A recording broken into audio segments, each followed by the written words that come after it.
When you find an environment as magnificent as this, that inspires new desire within you all day, every day, and you simultaneously, as the new desire is exploding from you, are aware of where you stand in vibrational relationship to it, so you are bit by bit bringing yourself into alignment with each new idea as it comes, you begin to develop this steady, progressive path of delicious unfolding. We call it life in the vortex. But for those who don't know about the vortex, or who want to call it something else, for those who aren't aware that they are vibrational beings, who don't know that the source within them is calling them eternally, as they see you living life from inside the vortex, they describe you in this way.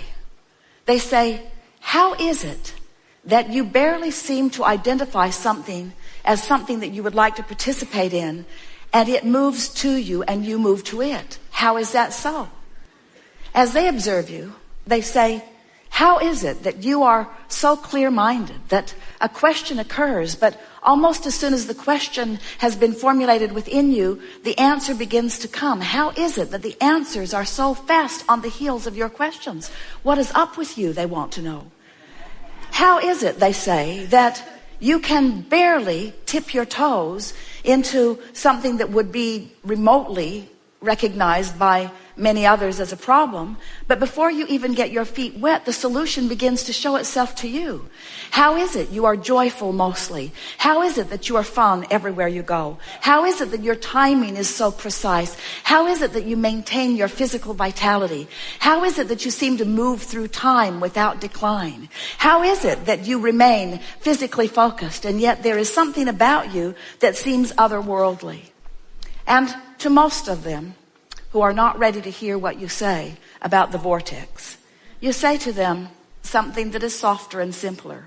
You say, well, I have a philosophy of life that is serving me well.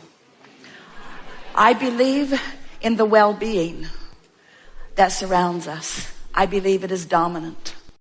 And because I believe it is dominant, I look for it. I focus upon it everywhere I look. And because I look for it, I find it. And when I find it, I focus upon it. And as I focus upon it, I practice the vibration of it until it's the only thing that can find me. I live in a world of well-being predominantly because well-being is what I look for. In fact, I have a mantra, you might say to them. Today, no matter where I'm going, no matter what I'm doing, no matter who I'm doing it with, it is my dominant intent to look for what I'm wanting to see. Because when I look for what I'm wanting to see and find it, I practice the vibration of that. And then my world is filled with things that essentially, things that in essence are the same as that. Oh, don't get me wrong, you can say to them. I live in the world, the real world, like you. And from time to time, I see those things that I'd rather not see. But I discovered some time ago, you may tell them, that whenever I know clearly what I don't want, I know equally clearly what I do want. And I've just learned to get off of what I don't want and onto what I do want as quickly as possible. When I was really little, I could feel that when someone praised me, it felt really, really good. And in the same way, when someone criticized me, it didn't feel good at all. And I recognized even when I was little that when I praised someone else, it would most likely feel good to them. And that if I were to criticize them, it would most likely not feel good to them. But what I was startled to discover is that every time I criticize anyone else, I don't feel good either. And so I've decided that there is a power in the way I feel. I believe, you may tell them if you want, that we were born into these physical bodies for the purpose of exaggerated and blissful expansion. And as I participate with those who surround me, I know that it's true of me and all of them that we are doing exactly that. But then somewhere along my trail, I figured something else out. Not only do I want to feel good, and not only does it feel really good to feel good, But I discovered that I have unconditional control of the way I feel. That was a big step for me. Because when I discovered that through the power of my focus, I could always find something that would feel good. And that if I deliberately do focus, that I can train myself into a frequency where only good feeling things can find me. My life started getting better right away. But then I discovered that there's an even deeper law behind it. I finally figured it out. I figured it out through my own trial and error, through my own exposure of my own life to the details that surrounded me. I figured it out that when I am in a moment of appreciation, it feels like the fullness of all that I am is right there appreciating with me. It's as if everything in the heavens is opened up to me, and my ability to see the positive aspect of whatever I am defining becomes fuller and greater. And I also discovered that if I do find something to criticize, it's like I empty out of me. It's like I go somewhere where the larger part of me does not go.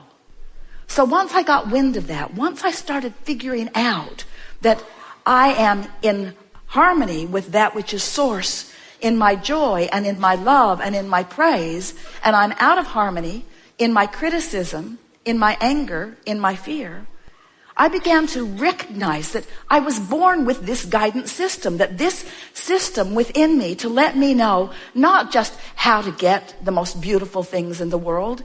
I don't think that is really my purpose, although I don't mind getting it. I discovered that I was born with a guidance system to help me keep up with me. And I discovered that in any moment in time that I'm not keeping up with me, I can't bear it. For a long time, I thought that my negative emotion was because of something that somebody else was doing. And I cannot tell you how liberated, these are your words to them, I cannot tell you how liberated I was when I discovered that I hold the keys to my own freedom. That freedom, all that freedom is the freedom from resistance. And that resistance can only be self-applied. Other people can behave in ways that are unpleasing, but I have to look. Other people can behave in ways that don't feel good to them, but unless I give it quite a bit of my attention, I don't get hooked into it, and so it doesn't become part of my experience. Then they may say to you, well, this all sounds good. And I see that you are living a much happier than usual life. But what can I do? How can I get into a better feeling place when I have this that is bothering me and this that is a crisis and these things that have gone wrong? How can I focus upon positive things when there is so much around me that is not positive? And then you say, if you want to, well, I don't know about you, but I decided that it was just a choice that I would have to make. That I could focus upon the problems of the world and perpetuate those. Or I could focus upon the solutions of the world and perpetuate those. And beyond the perpetuation of the solution, I discovered that it feels way better to focus upon the solution than the problem. And so I do it for me, selfishly. I have to tell you, I do it for me. And then they may say to you, oh, I've heard of selfish ones like you who get yourself into a good feeling place and then will not look where it does not feel good. How is it that you can put your head in the sand and not notice what's going on in the world? And then you say, oh, I notice, because I was born to do that. I was born to sift through the details of life experience and to choose those things that feel the best to me. And so I want you to know, you can say to them, that I see plenty of things that I don't want to perpetuate, but I don't get hung up in the vibration of that anymore. I move quickly from what I don't want to a statement of what I do want. And then I do my very best to practice the vibration of what I want. A lot of my friends don't want to hang around with me anymore because when they want to complain and I don't listen with any sort of sincerity, they are annoyed. Sometimes they even get their feelings hurt. And then I discovered something that kept them from getting their feelings hurt. I started practicing it one by one with friend after friend, with family members, with friends, even with people that I was just meeting standing in line someplace. I began to practice this. It goes like this. So they would say, how about that? I sure don't like that. And I would say, yes, but how about this? This is much better.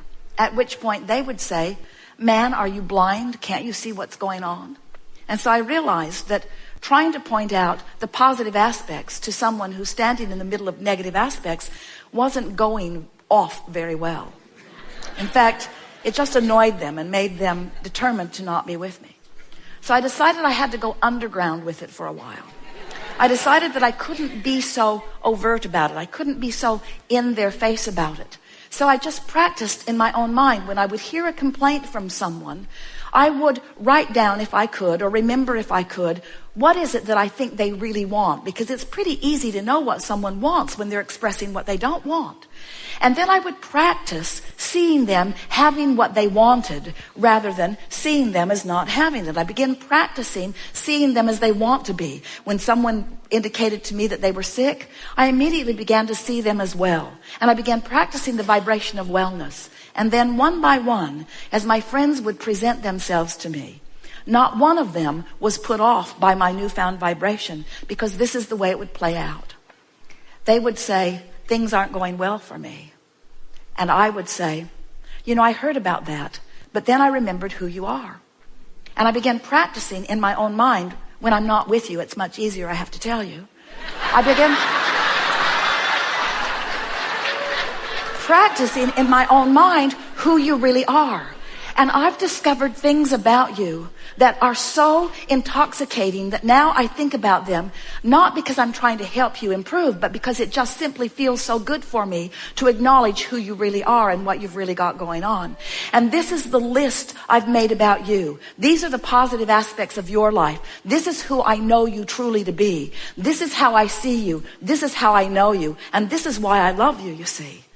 It is our promise to you that as you begin practicing the positive aspects of circumstances and events, of governments, of other governments, of political parties, of people that you know, of family members, of your mothers and your fathers and your children, of your friends, of people that you have formerly called your enemies, as you begin to tune yourself to what this time-space reality is helping you to put in your vortex about them. You see, these aren't just people running around annoying you or pleasing you.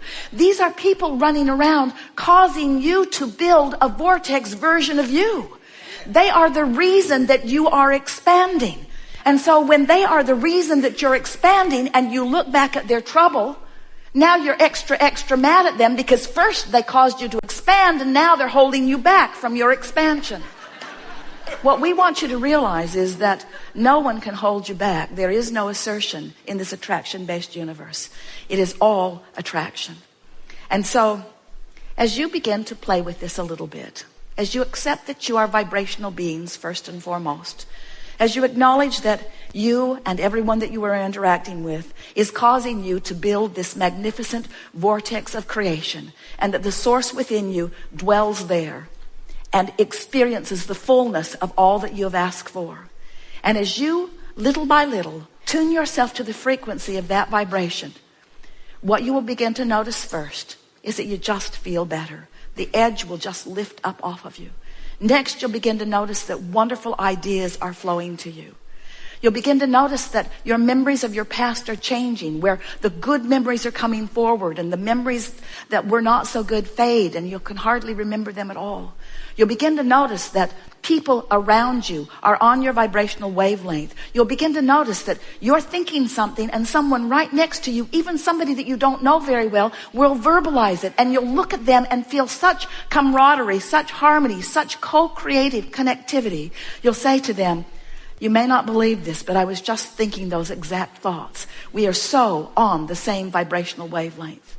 And then not only will the ideas flow, but connections of all kinds will begin to appear in your experience.